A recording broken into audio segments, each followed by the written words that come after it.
참으로 쉽지 않습니다. 그죠? 누군가와 조화를 이루기가 얼마나 쉽지 않은지, 세상에 태어나서 부모 밑에 자라다가 이제 처음으로 진짜 제대로 된 조화와 일치, 뭐 이런 삶을 살게 되는 때가 이제 결혼하는 때입니다. 뭐 직장 생활이야 마음 안 맞으면 직장 나와버리면 그만이고, 학교 생활도 조화와 일치를 이루어가며 질서 있게 해야 되지만 또 뭐 못 다니겠으면 자퇴도 하더라고요. 뭐 또 집에서 홈스쿨도 하고 대안학교도 가고 뭐 전학도 가고 얼마든지 너무 고통받지 않고 해결할 수가 있는데, 이 결혼이라는 건 다른 문제입니다. 아이가 생기게 되고 또 결혼은 평생에 걸친 문제이기 때문에 쉽사리 끝장을 낼 수 있는 게 아닙니다. 그래서 이제 조화와 일치를 제대로 좀 연습해 보는 삶이다 이러면 결혼을 생각해 볼 수 있는데, 그래서 결혼 생활이 얼마나 힘듭니까? 여기 앉아 있는 부부 중에 우리 저 신혼부부 빼고요. 저 부부는 아직까지 막 신나더라고요. 신혼부부 빼고 우리 모두 다 정말 결혼해서 아내와 남편으로 사는 게 뭐 행복해요. 천국이에요. 뭐 출근하는 시간도 뭐 보고 싶어요. 빨리 부인 만날, 남편 만날 시간만 기다려요. 그런 이상한 부부는 그 이상한 부부입니다. 그런 이상한 부부는 아무도 없을 것 같아요. 저는 날마다 우리 남편은 왜 출장을 안 가는가? 퇴직했구나. 출장은 도대체 언제 가시나? 행여나 1박 2일로 어디 간다 하면 얼마나 좋든지요. 만세를 부릅니다. 여러분도 그렇지 않아요? 뭐 그렇잖아요. 조화와 일치가 그렇게 힘든 거예요. 그런데 신앙생활은 부부 생활보다 더 힘듭니다. 왜냐하면 부부는 한 사람하고만 좀 맞춰가면 되는데 두 사람하고 맞추시면 안 됩니다. 뭐 세 사람하고 맞추고 막 이러면 큰일 납니다. 그죠? 한 사람하고만 좀 맞춰보면 되는데, 신앙생활은 도대체 몇 사람하고 맞춰야 돼요? 교회 안에 있는 어린 아기부터 시작해서 노인에 이르기까지 이 뭐 몇 사람이에요 도대체? 이 모든 사람과 맞춰야 돼요. 뭐 한 피를 나눈 형제 자매도 아니고, 저 제주도에서 사시던 분, 저 강원도에서 사시던 분, 해외에서 살다 들어오신 분, 뭐 각양 배경을 가진 여러 가지 스토리를 가진 사람들과 한 공간에서 먹고 마시며 어떤 한 가지 행사, 프로젝트죠. 그런 일까지 해가면서 맞춰 나가야 돼요. 그러니까 이게 보통 어려운 일이 아닙니다. 그러니까 날마다 쓰러지고 또 일어나면 또 뒤에서 뒤통수 잡아서 뒤로 잡아뜨리고, 간신히 일어나면 가는데 발 거는 사람이 있는 건지 자기가 걸려 넘어진 건지 또 넘어지고 뭐 엎치락 뒤치락 쌩 난리죠. 여러분, 그게 이 땅 위에 있는 교회입니다. 교회에 오면 천사 같은 착한 사람들만 있어서 내 마음이 평안하고 다 나를 위해 주고 그렇게 생각하시면 안 돼요.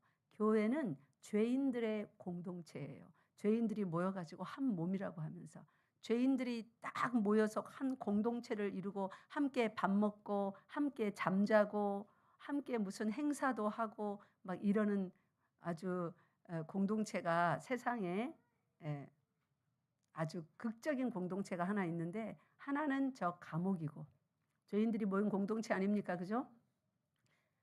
하나는 어디예요? 교회예요. 그런데 다른 점이 있습니다. 다른 점은 뭐예요? 저 감옥에 있는 분들은 자기 힘을 의지하고 죄 없다. 감옥에 있는 분들 중에 진짜 내가 죄인이라서 마땅한 죄를 죄값을 치르고 있습니다 하는 분보다 억울하다, 죄 없다 하는 분이 굉장히 많다 하더라고요. 근데 이 교회라는 죄인들의 공동체는 내가 마땅히 죽을 죄인입니다를 누구의 이름으로 고백해요? 예수 그리스도의 이름으로 고백하고, 이 죄인들의 머리가 예수 그리스도라서 거기로부터 뭐가 우리에게 흘러 들어옵니까? 저 감옥에 있는 사람들한테는 10년, 5년, 1년 형기가 다 끝나야 그래 해방이다 하고 밖으로 나오는데, 우리들은 형기가 정해진 게 아니라 예수 믿으면 모든 죄를 용서받습니다. 그리고 나서 죄를 안 지을 수 있도록 죄와 싸울 수 있는 힘이 계속 주어지고 이제 죄인이 아니라 의인으로 부름받는데 그 의가 내가 만들어낸 의가 아니라 이 머리 대신 누구로부터 우리에게 자꾸 흘러요? 예수 그리스도로부터 그 위에서 의가 우리에게 흘러 들어와요. 의를 행할 수 있는 뭐가 흘러와요? 소원과 힘이. 의를 행하고 싶다, 선하게 살고 싶다, 나 이전과 다르게 살고 싶다 하는 그 소원도 우리 마음에 예수님으로부터 흘러 들어와요. 그리고 소원만 있으면 뭐합니까? 힘이 없으면 못 살잖아요. 그죠? 근데 그 힘도 누구로부터 흘러 들어와요? 예수님으로부터 흘러 들어와요. 근데 힘이 있고 소원이 있어서 한 번, 두 번을 할 수 있어요. 세상에 많은 사람들 그렇게 한두 번, 10번, 20번 그렇게 살 수 있습니다. 예수 안 믿어도. 근데 뭐가 문제냐면 죽을 때까지 끝까지 이 소원 붙들고 끝까지 사는 사람이 없어요. 근데 예수를 머리로 한 이 죄인 공동체, 예수님으로 말미암아 의인이라 부름받은 이 교회라는 공동체는 아무리 연약한 자라도 끝까지 그걸 붙들고 있어요. 예수 안에서. 우리가 붙드는 것도 있지만 누가 붙들기 때문입니까? 예수께서 붙들기 때문이에요. 이게 저 감옥에 있는 죄인 공동체와 여기 교회라는 공동체의 다른 점입니다. 그래서 조화와 일치의 신앙 생활을 이제 힘들고 어려워도 해 나가야 되는데 사실 그렇게 어렵지도 않습니다. 조화와 일치가 어려운 이유가 하나 있습니다. 그리고 그것이 전혀 어렵지 않는 비밀도 있습니다. 오늘 본문 말씀을 통하여서 우리가 오늘 그걸 배워봅시다. 그래서 정말로 이제부터는 가정에서 부부 간에, 부모와 자녀 간에, 그리고 교회의 공동체 안에, 그리고 여러분이 속해 있는 사회 공동체, 직장, 학교부터 시작해서 여러 공동체가 있잖아요. 성경 말씀에 보면 할 수 있으면 모든 사람들과 평화롭게 지내라고 했습니다. 그거는 예수 믿는 사람들만 아니라 교회 공동체만 아니라 우리가 속한 국가의 공동체, 사회의 공동체 다 포함입니다.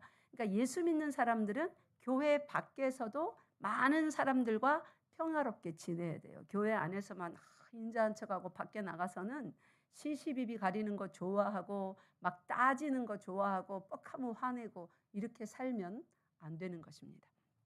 그래서 오늘 어떻게 하면 그렇게 살 수 있는가 오늘 말씀을 통하여서 보도록 하겠습니다. 오늘 말씀 2절로 와보세요. 1절은 자세히 지난 시간에 배웠으니까 이제 2절에 보니까 두 사람이 나옵니다. 누구와 누구예요? 예, 순두개 하면 계속 순두부를 떠올리시죠. 예, 성경 퀴즈 할 때 순두개를 뭐라고 외웁니까? 예, 다들 순두부로 외우시더라고요. 유오디아와 순두개라는 두 여자 성도가 이 빌립보 교회 안에 있었대요. 이 두 사람이 지금 여기 본문에 어떤 종류의 사람으로 나오냐면 굉장히 갈등하고 부딪히고 다투는 그런 사람으로 등장을 합니다. 그러니까 교회를 지금 좀 힘들게 하는 그런 종류의 사람으로 나와요. 막 헌신하고 겸손하고 그런 사람이 아니라. 그런데 사도 바울이 이 일을 어떻게 해결하는지 한번 봅시다. 내가 유오디아를 권하고 순두개를 권하노니. 그러니까 사도 바울이 먼저 꽝 부딪힌, 아마 지금으로 말하면 여기서 그 직분까지는 안 나왔지만 교회 안에 두 여집사님 같아요. 또는 지금의 직분으로 말하면 권사님들일 수도 있습니다. 아니면 지금으로 말하면 전도사님들일 수도 있어요. 예, 교회에서 임명해서 직원으로 일하게 한. 그 어떤 직분인지는 모르겠으나 하여튼 교회에 영향력을 끼칠 수 있는, 그러니까 신앙에서도 굉장히 신앙심이 깊고 충성스럽고 성실하고 일도 잘하는, 그리고 많은 사람들과 제법 관계도 잘 유지하는, 그래서 리더 역할을 할 수 있는 그런 두 여성도인 것 같아요. 여러분, 이게 지금 빌립보니까 마게도냐 지역 유럽에 있는 교회입니다. 이 마게도냐 지역의 교회들을 사도 바울이 세울 때는 시간상 읽지는 않겠습니다. 저기 사도행전 16장이나 17장에 보면 그쪽 교회들을 세울 때의 정황이 기록되어 있는데, 특별히 여자 성도들이 많이 교회의 리더들로서 또 헌신자들로서 세워집니다. 일례를 들어서 빌립보 교회는 누가 아주 주축이 되었나요? 루디아라고 하는, 그죠? 아주 탁월한, 사회적으로도 명망이 있고 재산도 많았던 이 자주천이니까, 자주색 천이니까 고관 대작들한테 만들어서 그들의 옷감으로 치장하는 것으로 파는 그런 부유한 지식 있는 루디아라는 이 한 여인이 그 집을 열어서 교회를 시작했습니다. 그러니까 이 마게도냐 지역에는 아마 여성 파워가 굉장히 셌던 것 같습니다. 그래서 이 유오디아와 순두계가 빌립보 교회 안에서 전도사님들인지 권사님들인지 집사님들인지 모르겠지만 굉장히 파워가 있어서 굵직굵직한 사역의 리더로서 일하다가 두 사람이 뭐 한 것 같아요? 꽝 부딪힌 것 같아요. 그래서 그 교회 안에서 자신의 발언권을 더 세게 하고 자신이 주장하는 일이 받아들여지도록 뭔가 모종의 파당을 지어서 자기 편으로 하여금 막 계속 뒤에서 자신을 서포트하게 하고, 두 사람 다 의견을 굽히지 않고 꽝꽝 부딪히는, 그래서 예배 때마다 교회 공동체가 모일 때마다 아주 힘들게 하는 그런 역할을 이 두 사람이 했던 것 같아요. 이런 거 읽으면 어떻습니까? 하나님 나라 생명책에 우리 이름이 다 기록되어 있는데 하나님 마음속에 저 열방교회에 남자 성도들 누구누구, 여자 성도들 누구누구, 하나님께서 왜 이렇게 다투느냐 부딪히느냐 하고 기록한 이름으로 내 이름을 쥐고 있으면 어떡하지? 좀 두렵지 않습니까? 제가 이런 말씀 깊이 이렇게 묵상하면서 참으로 두렵더라고요. 저도 내 이름이 교회 안에서 어떤 장로님과 꽝꽝 노다지 부딪히는, 어떤 권사님과 꽝꽝 노다지 부딪히는 그런 이름으로 하나님이 내 이름을 기억하면서 주목하여 보고 있으면 어떡하나. 그래서 제가 제 말이나 행동이나 많이 뒤돌아보면서 그럴 때 나는 잘한다고 한 말인데 그게 나는 잘했지만, 이론적으로 잘했지만 성도 안에, 교회 안에 유익이 되지 못했을 수도 있다 하는 그런 포인트가 많이 좀 잡히더라고요. 여러분, 바른 말을 하는 게 잘하는 게 아닙니다. 바른 말은 언제든지 할 수 있지만 그 바른 말을 하더라도 뭐가 되게 해야 돼요? 교회에, 따라하세요, 유익이 되도록, 즉 덕이 되도록 해야 돼요. 근데 교회 안에 보면 목사부터 시작해서 바른 말 하는 사람은 되게 많습니다. 이게 이러면 되냐 저러면 되냐, 이래야 되지 저래야 되지. 왜요? 배웠으니까, 성경으로 배웠으니까 보는 눈은 있어서 바른 말 하는 사람, 말씀에 칼을 든 사람은 많은데 그 칼을 유익하게 쓰는 사람은 참으로 적어요. 그래서 교회가 시끄럽고 힘든 것입니다. 우리 열방교회는 저부터 시작해서 우리 모두 바른 말 하는 사람이 되지 말고 교회에 유익이 되는 말을 하는 사람이 되기를 힘씁시다. 그래서 바른 말을 좀 하고 싶어도 유익이 되도록 말하려면 이걸 속에서 한참 묵혀야 돼요. 그 사람에게 그 말을 하고 싶어도 계속 기도하면서 하나님이 정말 마음의 평안을 주시고 그 사람도 들을 준비가 되고 나도 말을 좀 부드럽게 제대로 할 준비가 될 때까지 기다려야 됩니다. 그렇지 않고 보는 즉시 이럴 수 있어 저럴 수 있어, 아이 그 사람 왜 그래, 이러면 말은 바를 수 있으나 교회를 해치는, 분란을 일으키는 유오디아와 순두계 집사님들과 같은, 여러분 유오디아 권사님, 순두계 집사님 되고 싶습니까? 유오디아 목사, 순두계 장로, 순두계가 여자 이름이긴 하지만 되고 싶습니까? 형제 자매 되고 싶습니까? 아무도 없습니다. 그죠? 우리 모두는 이렇게 이런 좋지 않은 예로 이름이 거론되는 이런 사람이 되고 싶지 않습니다.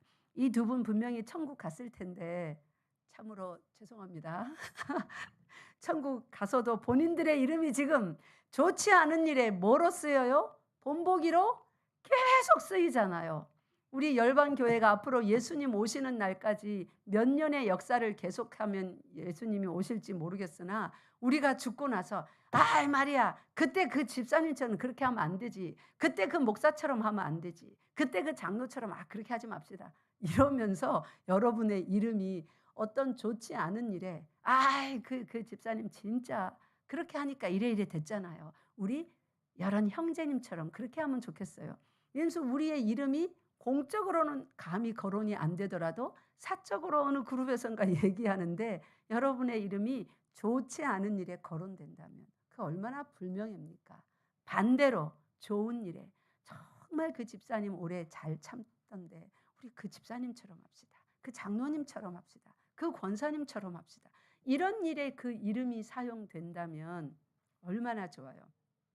제가 우리 교회 안에 아직은 뭐 겨자씨셀 이래서 지금 청년 또 신혼부부들 모아놓고 한 달에 한 번씩만 성경 공부하면서 이제 이들이 다음 세대의 주축이잖아요. 우리 열방교회 역사에 어떻게 잘 양육을 하여서 이들의 신앙이 튼튼하게 서고 교회가 무엇인지 제대로 이 땅 위에 구현해 나가게 할까를 고민하는 그런 이제 대상들이 있습니다. 근데 그들의 단톡에 뭐 대화하는 말, 또 제가 가끔씩 이렇게 교회 안에서 식사할 때 뭐 이렇게 뭐 행사할 때 이렇게 하는 걸 보면서 얼마나 많이 배우는지 몰라요. 진짜 성숙하구나. 정말 이들의 말하는 거나 행동하는 거나 상대를 배려함이 너무너무 성숙하다. 그래서 제가 그 겨자씨셀 회원은 아니지만 교사로서 거기 함께 들어있으니까 한 번씩 이렇게 쭉 그들의 대화하는 방식 보면서 참 잘한다 이러면서 내가 따뜻한 온기에 쌓여 있는 것 마냥 위로가 될 때가 있어요. 정말 성숙하구나. 우리 열방교회에 비전이 있다. 이런 성숙한 청년들이, 젊은 부부들이 많으니 얼마나 행복한가. 그래서 굉장히 따뜻함을 느낍니다. 여러분, 우리 교회 안에 어른들, 어린이들 모두 합해서 누구든지 들어오면 그 따뜻함을 느낄 수 있어야 돼요. 그러려면 유오디아와 순두개 같은 이런 모습은 우리가 없어야 됩니다.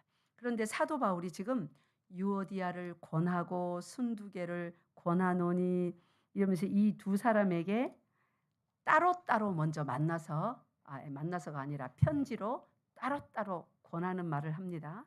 이 권하노니가 파라카레인이라는 헬라어인데 이 말의 뜻은 권면한다, 호소한다, 촉구한다라는 이런 단어의 뜻입니다. 그러니까 유오디아한테 집사님 제발, 순두개한테 어려운 거 알아요, 힘든 거 알아요, 그렇지만 제발 화해 좀 하시면 어떻습니까? 먼저 자세를 낮추고 먼저 죄송하다고 사과하면 어떻겠습니까? 하면서 각각에게 권하는 거예요. 근데 사도 바울이 주 안에서 두 사람에게 권하면서 그것이 예수 그리스도의 마음입니다. 예수님이 어디 죄가 있어서 죽으셨습니까?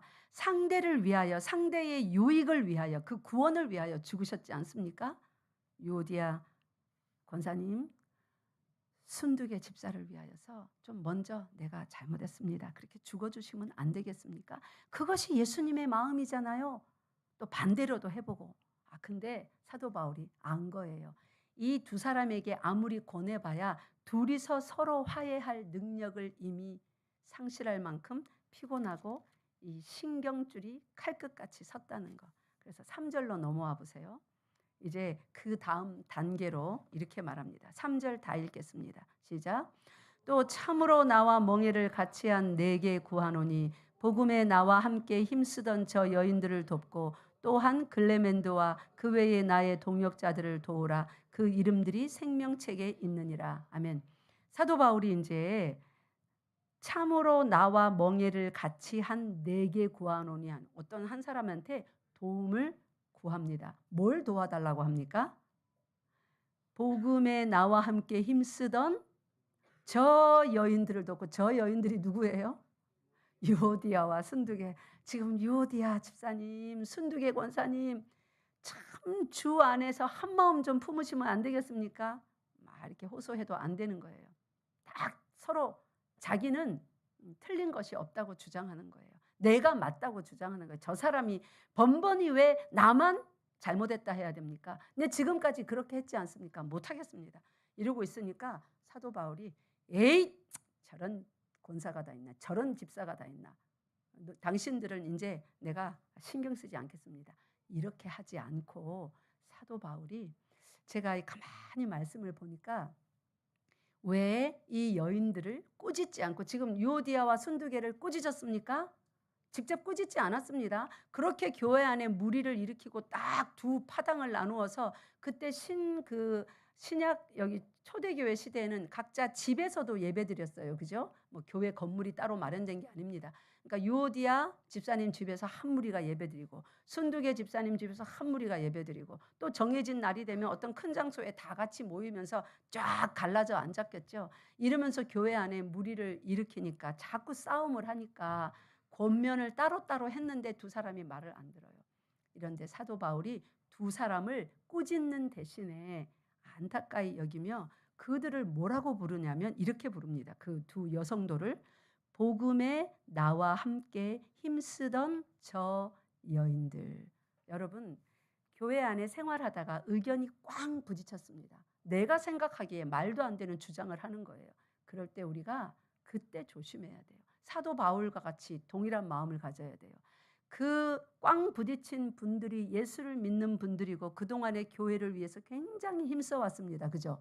그것까지 무시하면 안 돼요. 그것까지 다 무시하고 그 사람을 아주 그냥 뭉텅그려 결론적으로 총체적으로 나쁜 사람을 만들어버리는 그런 말로 매도하면 안 됩니다. 그 사람은 교회를 위해서 하나님 나라를 위해서 형제 자매들을 위해서 복음을 위해서 어떻게 한 사람들이에요?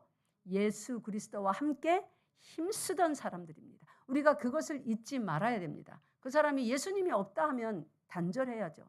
예수님이 없다 하지 않는 이상 예수님을 믿는 이상 지금까지 그렇게 하나님 나라를 위하여 애써왔던 복음을 위하여 주와 함께 힘썼던 그 사람의 삶까지 싸그리 무너뜨리는 그런 말이나 생각으로 태도로 그 사람을 나쁘게 이야기하면 안 돼요. 근데 가만히 보면 여러분 생각해 보세요. 여러분이 어떤 힘든 다툼 가운데 의견의 충돌 가운데 있었을 때 내 생각과 말이 어느 정도였는가? 그 사람을 존중하는 태도가 밑에 깔린 채로 얘기했는가? 사도 바울은 이 두 여자 성도가 빌립보 교회를 발칵 뒤집어 놓을 만큼 그렇게 지금 싸우면서 뭐 성도들도 많이 떠났겠죠. 그러니까 보기 싫어. 나는 이런 교회에 있기 싫어. 이러면서 떠난 성도들도 많겠죠. 그럼에도 불구하고 이 두 사람을 꾸짖지 않습니다. 복음에 나와 함께 힘쓰던 저 여인들을 꾸짖어라, 치리하라 합니까? 아니요. 도와달라고 합니다. 누구에게 호소해요? 도와달라고. 참으로 나와 멍에를 같이 한 네게 구하노니 하면서 도와달라고 합니다. 이제 이게 도대체 누구인가? 내게 구하노니 하니까 한 사람 같아요. 그죠? 누구에게 지금 이 호소를 하는가? 그래서 누구인지는 성경적으로 정확하게 말하고 있지 않으므로 모릅니다. 그래서 많은 추측이 있습니다. 디모데가 아닐까? 에바브로디도가 아닐까? 아니야. 사도 바울하고 또 같이 다녔던 뭐 실라가 아닐까? 누가가 아닐까? 여러 추측들이 있지만 가장 합당한 추측, 그러니까 성경에 정확하게 기록되어 있지 않으므로 추측이라고 합니다. 합당한 추측은 앞뒤 문맥을 다 볼 때에 빌립보 교회, 우리 성경에서 교회를 지칭할 때 단수로 봤습니다. She is beautiful. 그러면 그 교회는 참 아름답다. 문맥 앞뒤로 봐서 앞에 교회 얘기 쭉 어쩌고 저쩌고 해놓고는 she is 하면 그 she가 여자, 여성, 여성이죠. 그게 그리고 단수죠. 그런 것처럼 여기서도 아마 나와 멍에를 같이 한 네게 구하노니 이게 빌립보 교회 전체를 일컫는 거다. 그렇게 신학자들이 대체적으로 말하고 있습니다. 그게 앞뒤 문맥을 볼 때 가장 합당한 해석 같아요. 그래서 참으로 나와 멍에를 같이 한 너 빌립보 교회에게 내가 간절히 간구한다. 지금 이 두 여자 성도가 무리를 일으키고 있지만 저들은 복음에 나와 함께 힘쓰던 여인들이다. 빌립보 교회 초창기부터 얼마나 애쓰고 힘쓰면서 교회를 세웠고 복음을 위하여 나와 함께 고통받았던 자들이냐. 그러니까 저 여인들을 어떻게 하라고요? 도와주라고요. 그러니까 막 서로 파당을 지어서 이 사람이 맞다, 저 사람이 맞다. 같이 싸우지 말고 그 두 사람을 어찌하든지 나쁘게 말하는 그런 편에 서지 말고 위하여 중보 기도하고 부드러운 말로 그 마음을 부드럽게 하며 그들의 호소를 들으면서도 하나님의 말씀으로 권면하고 기다려주고 그렇게 하라는 말이에요. 마음을 예수 그리스도 안에서 그리스도와 같은 마음을 품도록 어찌하든지 물심양면 영적으로 도우라는 말입니다. 그리고 그렇게 도우면서 또한 글레멘드와 그 외에 나의 동역자들을 도우라. 그러니까 유오디아와 순두개를 그렇게 도우면서 너희 교회에 할 일은 우리가 함께 사역하는 이 글레멘드도 누군지 정확하게 모릅니다. 한 사람의 이름을 또 언급하면서 글레멘드와 그 외의 모든 나의 동역자들을 빌립보 교회야 어떻게 하라고요? 도우라고요. 우리 열방교회 성도 여러분, 교회는 누가 더 많이 아느냐, 누가 더 경험이 많으냐, 누가 더 일 잘하냐, 똑똑하게 하느냐, 뭐 성과가 결과가 좋게 하느냐, 절대로 그런 공동체가 아닙니다. 그거는 사업하는 아니면 저 사회의 비영리 단체 이런 거 있잖아요. 좋은 일 많이 하는 비영리 단체라도 그 단체들은 뭐 성공적으로 일을 해내야 되고 사람들한테 박수 받아야 되고 그런 거 있습니다. 그러나 교회는 절대로 그거 아닙니다. 아무리 열심히 해도 하나님께서 그 결과를 주지 않으면 그 결과가 안 나와요. 다 세워놓은 것도 무너뜨릴 수도 있고 엉망진창인 것 같은데 하나님께서 확 세워주시는 그런 것도 있습니다. 무엇이든지 하나님의 뜻대로 기뻐하시는 대로 결론이 나는 것이 교회예요. 그러니 뭔가 일을 성공적으로 하려고 서로 다투며 경쟁하며 시기 질투하며 그렇게 하기보다는 내가 지금 이 일을 하는데 내가 지금 이렇게 섬기는데 예배드리는데 다른 사람의 유익을 위하여서 하고 있는가, 예수님과 동일한 마음을 품고 하고 있는가, 그거를 계속 체크하는 것이 가장 중요한 것입니다. 그래서 여기에 사도 바울이 어떻게 이렇게 각 여인 두 사람이 교회 안에 이렇게 큰 무리를 일으키고 부딪히고 이러는데 적극적으로 꾸짖지 않고 오히려 교회에 지금 사도 바울이 이 두 여인에게 권면할 때 뭐라고 권면하냐면 주 안에서 같은 마음을 품으라. 예수님과 같은 마음을 품으라. 그리고 너희 둘이 예수 안에서 같은 마음을 품으라. 같은 마음을 품으니까 이 여인 둘이가 안 품죠. 그러면 야단쳐야 되잖아요. 어디 예수 그리스도의 마음을 닮으라는데 같이 마음을 합하지 않고 회개하지 않습니까? 이제 사도 바울로서 화를 내야 돼요. 근데 사도 바울이 화내지 않고 교회 전체에게 또 부탁합니다. 제발 이 두 여인들, 복음의 역군들이 나와 함께 힘썼던 저 여인들을 좀 도와주십시오. 저 여인들이 얼마나 힘들겠습니까? 그런 투로 지금 교회 전체에게 말하는 거예요. 사도 바울은 원래 이런 성품이었을까요? 사도 바울은 어떻게 이렇게 변했을까? 사도 바울은 원래 이런 성품의 사람이 아니었습니다. 시시비비를 가리는데 선명했습니다. 원래 율법의 의로는 흠이 없는 사람이었기 때문에 딱 율법적으로 법대로 해야 되는 사람이에요. 우리 교회에서도 신앙생활을 함께 하다 보면 원래 이렇게 해야 되는 거 아닙니까? 이런 거 이제 많이 주장하는 그런 일도 종종 경험합니다. 그죠? 한쪽에서는 막 은혜로 그냥 좀 덮어주고 넘어갑시다. 그럴 수 있습니까? 법대로 해야죠. 막 이렇게 하면서 꽝 부딪히기도 합니다. 사도 바울이 굉장히 법대로 해야 되고 원리 원칙주의자였습니다. 그게 어디 나오냐면 사도행전 15장 가보세요. 그러니까 오늘 빌립보서 4장의 이러한 권면은 원래 사도 바울 스타일이 아니에요. 원래 사도 바울 스타일은 어떤 스타일이냐면 사도행전 15장 자 끝머리에 가보세요. 36절부터 41절 36절부터 41절 바울과 바나바가 이제 2차 전도 여행을 떠날 즈음이었습니다. 이때 사도 바울의 원래 이제 2차 전도 여행을 떠나려고 하는 거니까 이제 전도 여행 1차 마쳤어요. 그죠?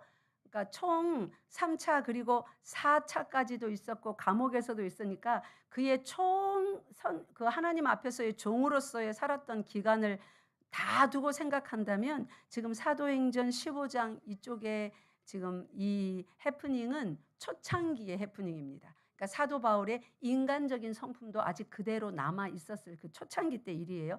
1차 선교 여행 때 자기의 성격대로 아주 철두철미하게 분명하게 선교 여행을 온 힘을 다해서 충성스럽게 했습니다. 이제 2차도 그렇게 충성스럽게 하려고 딱 준비해서 2차 선교 여행을 바나바와 가려고 하는데 어떤 일이 있었냐? 바나바 사도와 이 바울 사도가 그냥 의견이 완전히 첨예하게 부딪히는 다른 의견이 나온 거예요. 36절부터 읽겠습니다. 시작.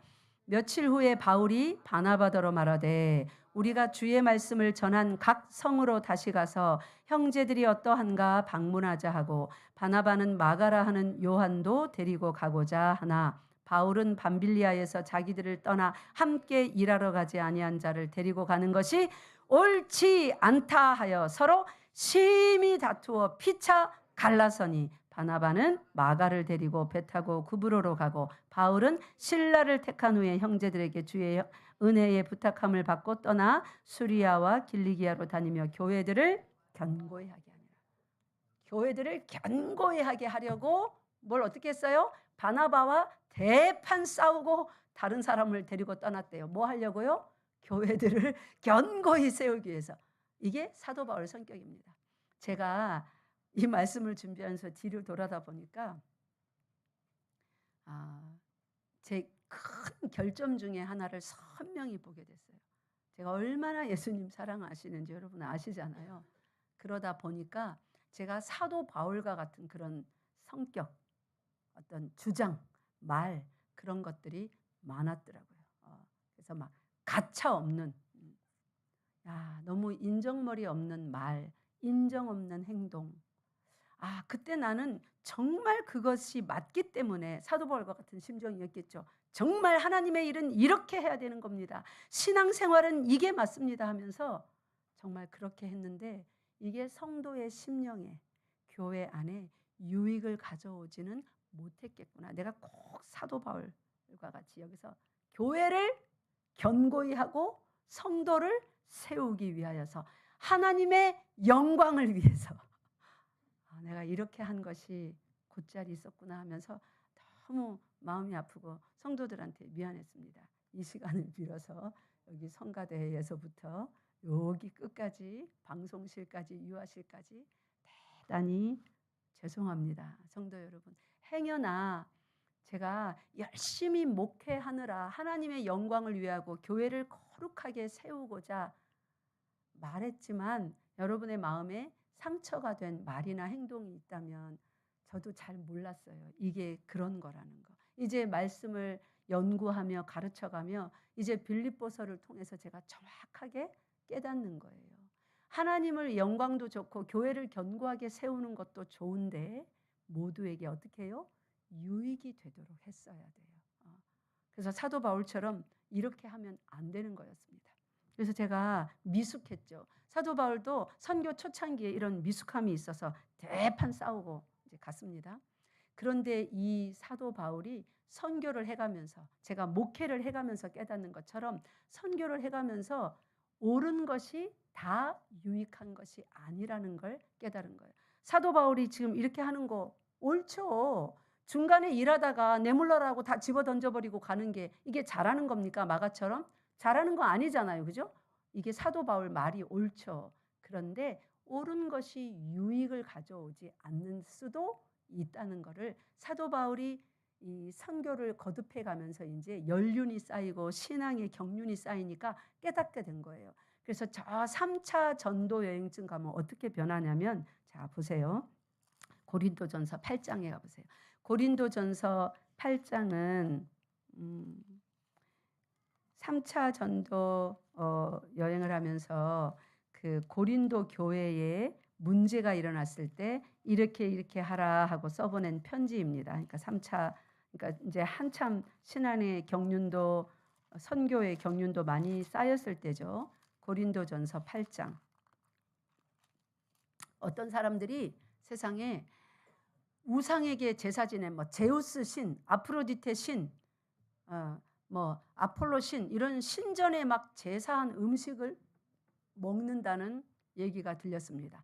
고린도 교회에서 그것 때문에 감히 어떻게 하나님의 백성들이 그 우상에게 바친 음식을 먹을 수 있느냐 이러면서 음식 때문에 서로 싸우고 막 네가 올리 내가 올리 난리가 났다고 소문이 들린 거예요. 그래서 사도 바울이 듣고는 원래 마가를 데리고 가지 못한다 했던 그 사도 바울의 성격대로 어떻게 해야 됩니까? 그 사람들 다 예배 시간에 일으켜 세워라. 어디서 감히 거룩한 하나님의 영으로 성삼위일체 하나님의 이름으로 세례받은 하나님께 속한 예수 그리스도의 몸인 교회가 제우스 신에게 바친 그 고기를 아무리 고기가 먹고 싶어도 그렇지 그런 고기를 먹느냐. 그런 고기 따위는 평생 입에도 대지 말아야지. 이렇게 가르쳐야 돼요. 막 같이 화를 내야 됩니다. 이제 사도 바울이 깊이 하나님을 만나고 그 하나님의 사랑과 은혜가 그분이 교회에 주시는 유익이 어떠한 것인지를 깨달은 이제 3차 여행쯤 가서는 이렇게 편지를 씁니다. 고린도전서 8장 9절부터 13절입니다. 13절 9절부터 8장 9절부터 13절 시작. 그런즉 너희의 자유가 믿음이 약한 자들에게 걸려 넘어지게 하는 것이 되지 않도록 조심하라. 지식 있는 내가 우상의 집에 앉아 먹는 것을 누구든지 보면 그 믿음이 약한 자들의 양심이 담력을 얻어 우상의 재물을 먹게 되지 않겠느냐. 그러면 내 지식으로 그 믿음이 약한 자가 멸망하나니 그는 그리스도께서 위하여 죽으신 형제라. 이같이 너희가 형제에게 죄를 지어 그 약한 양심을 상하게 하는 것이 곧 그리스도에게 죄를 짓는 것이니라. 그러므로 만일 음식이 내 형제를 실족하게 한다면 나는 영원히 고기를 먹지 아니하여 내 형제를 실속하지 않게 하리라. 아멘. 형제 하나를 실족하지 않도록 사랑하고 신앙생활을 잘하도록 세워가는 것이 얼마나 중요한지 그것을 위해서는 평생 고기를 안 먹을 결단도 합니다. 그 형제 하나가 뭐길래 100마리 양 중에 하나 잃어버리는 그게 뭐 얼마나 중한 일이라서 아우 한 사람 때문에 그렇게까지 우리 그렇게 생각할 수 있잖아요. 그죠? 남은 99사람이 더 중요하지 어떻게 한 사람이 그렇게 중요해. 우리 이렇게 생각할 수 있잖아요. 근데 그 한 사람의 가치가 얼만큼이라고 얘기하냐면 여기 보세요. 11절 네 지식으로 그러니까 우리가 경험해서 이건 이렇게 해야 돼. 저건 저렇게 해야 돼. 이건 이게 맞아. 저건 저게 맞아. 우리의 지식과 경험이 있습니다. 그죠? 그것으로 약한 형제를 이렇다 저렇다 정죄하고 판단하는 그렇게 해서 그 형제가 심령이 상하고 믿음 생활을 잘 못하게 되면 이런 죄래요. 그는 그리스도께서 위하여 죽으신 형제라. 내가 지금 정죄하고 판단하고 힘들게 하는 그래서 그 사람이 지쳐 있고 마음이 상한 그 형제를 위해서 누가 죽었대요? 그리스도께서 죽었답니다. 그러면 그게 어떤 죄가 되느냐? 12절에 이같이 너희가 형제에게 죄를 지어 그 약한 양심을 상하게 하는 것이 그 연약한 마음을 상하게 하는 것, 그 연약한 생각을 상하게 하는 것이 그를 위하여 그리스도가 죽었으니까 그 형제에게 그렇게 하면 그거는 누구에게 죄를 짓는 거랍니까? 그러니까 여러분이 우리 형제 자매에게 하는 그래서 그들의 심령을 상하게 하는 그것을 예수님은 누구에게 하는 것으로 받는다는 거예요? 당신에게 하는 것으로. 자, 그러면 옆 사람들 잘 보세요. 바로 옆에 있는 그분들에게 하는 것이 옳은 말을 할 수 있죠. 근데 그 옳은 말이라도 유익이 되지 못하도록 그렇게 해버리면 그 형제의 연약한 심령이 어떻게 돼요? 상하게 돼요. 그 옳은 말을 아직 받아들일 준비가 안 된 심령이란 말입니다. 그 심령이 상하면 그거는 누구에게 죄 짓는 거라고 예수님이 받으신다고요? 당신 자신에게 지금 우리가 죄 짓는 거예요. 그러니까 저는 목회하면서 잘하려고 하나님의 영광을 위하여 열심히 했지만 예수 그리스도께 죄 짓는 일도 많이 행한 목사일 수밖에 없는 것입니다. 그래서 제가 진심으로 여러분 모두에게 죄송합니다. 용서해 주십시오. 일부러 그런 것이 아니라 저도 미숙하여서 몰랐습니다. 이제 목회 15년쯤 되고 말씀을 15년쯤 성도들에게 연구하면서 가르치다 보니까 저도 올해에 드디어 깊이 깨닫게 된 나의 그 고쳐야 될 점이었습니다. 여러분 용서해 주시고, 여러분 혹시 누군가 형제 자매로 인하여서 그렇게 상한 심령이 있다면, 그래 내 심령이 상했어 주장하지 마시고 여러분도 그 사람들을 용서해 주세요. 아마 그 형제 자매들도 저처럼 미숙하여서 잘 몰랐을 거예요. 예수 믿으면서 의도적으로 내가 저 집사를 괴롭혀야지, 내가 저 권사님을 괴롭히고 말 거야, 이러고 그렇게 하는 사람이 어디 있습니까? 그죠? 예수 믿으면서 그러는 사람은 없습니다. 몰라서 그랬어요. 잘하려고, 잘해보자고, 교회를 세워가자고, 하나님의 영광을 위해서 우리가 이 정도 해야 되지 않겠냐고, 그래서 막 그렇게 좀 세게 말했고 주장했고 그런 거였을 것입니다. 이제 우리 열방교회가 정말 얼마나 감사합니까? 하나님이 이런 말씀을 우리에게 주셔서 목사도 깨닫게 하시고, 15년 동안 깨닫지 못하고 그저 열심히 했던 목회를, 이제 목회란 그런 게 아니야, 깨닫고 고치게 합니다. 이제 고쳐갈 것입니다. 열심히. 여러분 또 저에게 말씀해 주십시오. 목사님 이건 좀 이렇게 했으면 좋겠습니다. 제가 열심히 귀를 열고 들을게요. 고칠게요. 그리고 여러분들도 서로 어떤 말이 정해지면 자기가 뭐라고 그렇게 하지 마세요. 귀를 열고 들으세요. 열심히 잘했다고 하는 사람일수록, 내가 지금까지 이렇게 충성했어 하는 사람일수록 오류가 많더라고요. 보니까 대체로 그랬습니다. 그래서 열심히 충성하는 열방교회의 중직자 여러분들 귀를 제발 열으시기 바랍니다. 잘못된 방향일 수 있습니다. 아멘 하시기 바랍니다. 우리 모두 다 고쳐나갑시다. 그래서 이제부터는 이 남은 12월 한 달, 11월 이제 거의 끝났죠. 그리고 새해에 정말 열방교회가 새롭게 세워지기를 소망합시다. 그래서 사도 바울이 어떻게 진짜로 마가에 대해서 행위를 고치는지 아십니까? 디모데후서로 가보세요. 디모데후서는 사도 바울이 생전에 기록하였던 제일 마지막 서신서입니다. 디모데후서 4장 11절. 마지막 서신서이고, 이제 자신의 그 모든 선교의 여정이 다 끝나고 이제 순교를 앞둔 정말 마지막 시간이에요. 그러니까 디모데후서는 사도 바울 개인으로 치면 그의 예수 그리스도 안에서 성숙이 어디에 달했을까요? 최고점에 달한 아주 성숙한 그리스도인이요 사도로서 뭐라고 하냐면요. 네, 나도 말 좀 합시다. 네, 예, 그가 사역 초창기에 마가에 대해서 형편없는 이 평가를 내리고, 저 따위 형제를 내 선교에 데리고 가느니 나는 교회를 든든히 세워야 되니까 차라리 갈라서겠다, 이러면서 그 사람을 내쳤습니다. 그죠? 그러던 사도가 결국 마음이 얼마나 부드럽게 모든 사람에게 유익을 끼치는 성숙한 사도가 됐냐면 11절에 이렇게 말합니다. 시작. 누가만 나와 함께 있느니라. 내가 올 때에 마가를 데리고 오라. 그가 나의 일에. 저는 사도 바울의 심령을 깊이 생각해 봤어요. 마가를 자기 일에 뭐하다고 고백합니까? 막 제가 이거를 묵상하면서 그냥 가슴이 너무 하나님께 감사했어요.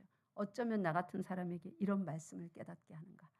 왜냐하면 그렇게 설교한 말씀을 제가 들어본 적이 없거든요. 모든 세상의 모든 설교를 다 듣진 않았지만 어째든지 내게 이거를 깨닫게 하는가. 왜 사도 바울이 유익하다고 했을까요? 마가로 인하여서 자신의 그 불같은 성품, 하나님의 영광을 위하여서는 대쪽같이 나아가는 그 열심, 충성, 그게 다 유익한 일이 아니라는 것을 깨닫게 된 거예요. 그래서 내가 참 그때 미숙했구나. 제가 지금 저도 깨닫지 않습니까? 그때 참 나는 하나님의 영광을 위한답시고 그때 그 성도에게, 그때 그 상황에서 그렇게 말하고 막 그게 옳은 듯이 막 주장하고, 목사의 이 직분 권위를 이용하여서 일부러 그런 것은 여러분 절대 아닙니다. 몰랐어요. 미숙했어요. 내가 그렇게 살았구나. 그런 것을 깨닫게 하는데 누가 쓰임 받았습니까? 마가가 사도 바울 인생에 쓰임 받은 거예요. 그리고 사도 바울이 지켜봤겠죠. 그렇게 떠났던 마가가 바나바 같은 성품이 유한 사람에게 안기니 잘 양육받아서 끝까지 하나님 곁을 떠나지 않고 사역에 열심을 내는 모습을 사도 바울이 본 거예요. 그리고 이제 마가가 사도 바울까지 돕게 된 거예요. 그러니 야, 마가 형제님, 내 사역 초창기에 내가 당신에게 참으로 미숙하였습니다. 당신 때문에 내가 하나님의 은혜와 그 구원과 사랑을, 그 깊이를 이렇게 깨닫게 되었습니다. 당신은 나의 사역에 참으로 유익한 사람입니다. 그렇게 고백하는 거예요. 죽기 전에. 제가 내년에 죽을란가요? 이걸 깨달은 거 보니까 얼마나 감사한지 몰라요. 여러분 뒤돌아보세요. 여러분을 아프게 한 사람들의 이름이 몇 명입니까? 그 사람들은 여러분의 신앙생활 여정에 다 유익한 분들입니다. 믿습니까? 전부 다 유익했어요. 그 유익을 위하여 이래저래 쓰임받은 사람들이니 절대로 용서 못한다. 나는 이해할 수 없어. 그렇게 하면서 어떤 이름이든 가슴에 넣어두지 마시기 바랍니다. 그렇게 넣어둔다면 여러분이 하나님 위에 서는 거예요. 예수님보다 더 똑똑한 거예요. 그럴 수가 없습니다. 그래서 이제 사도 바울은 자기의 유익을 구하지 않기로 합니다.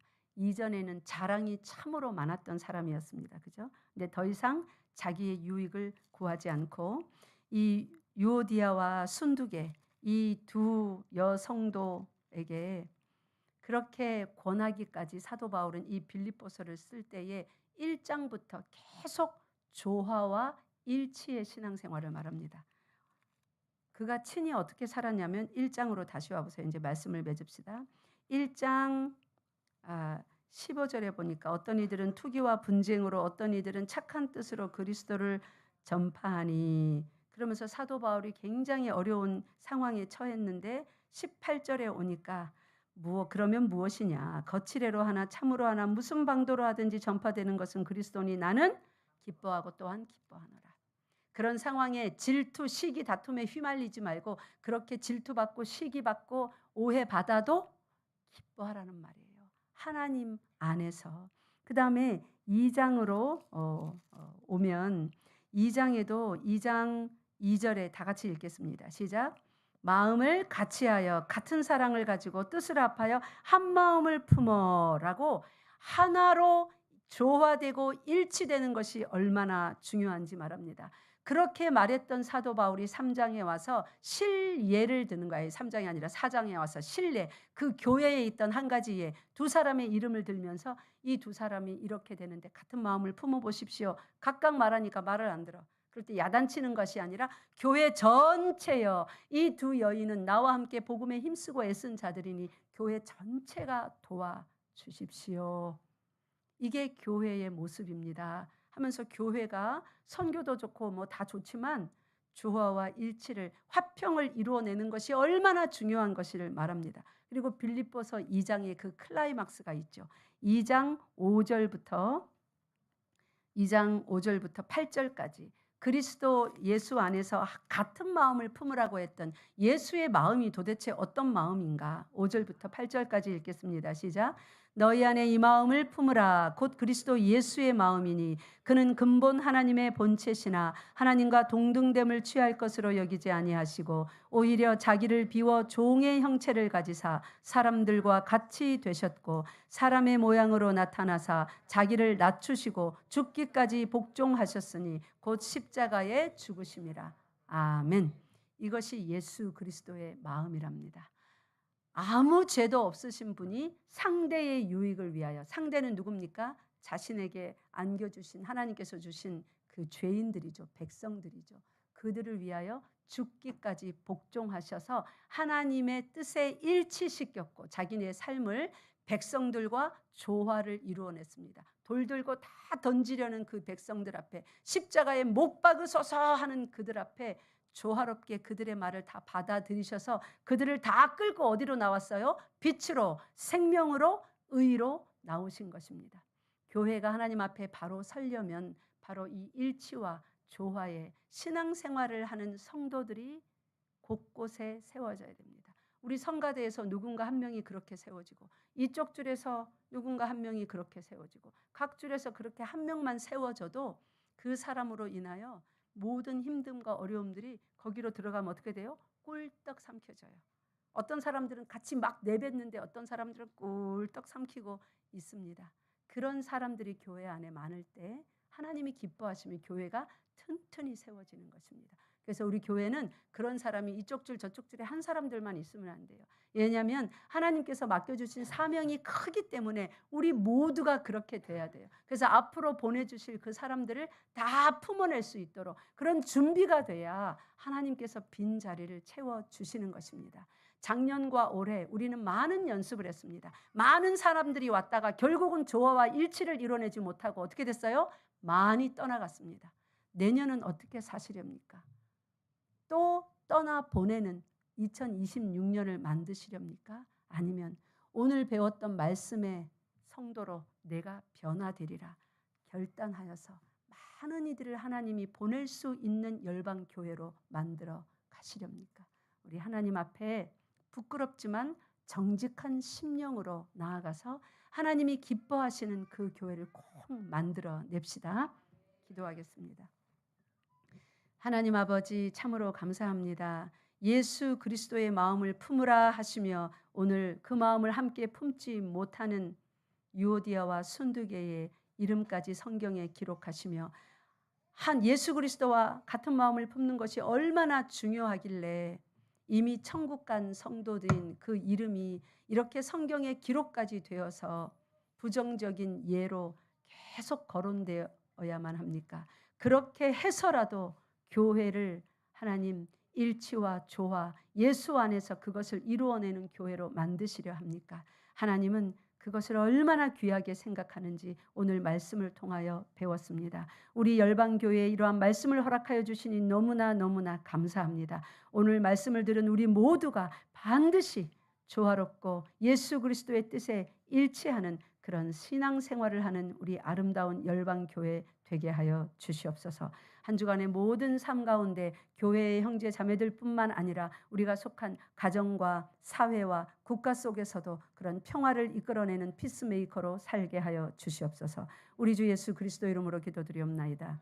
아멘.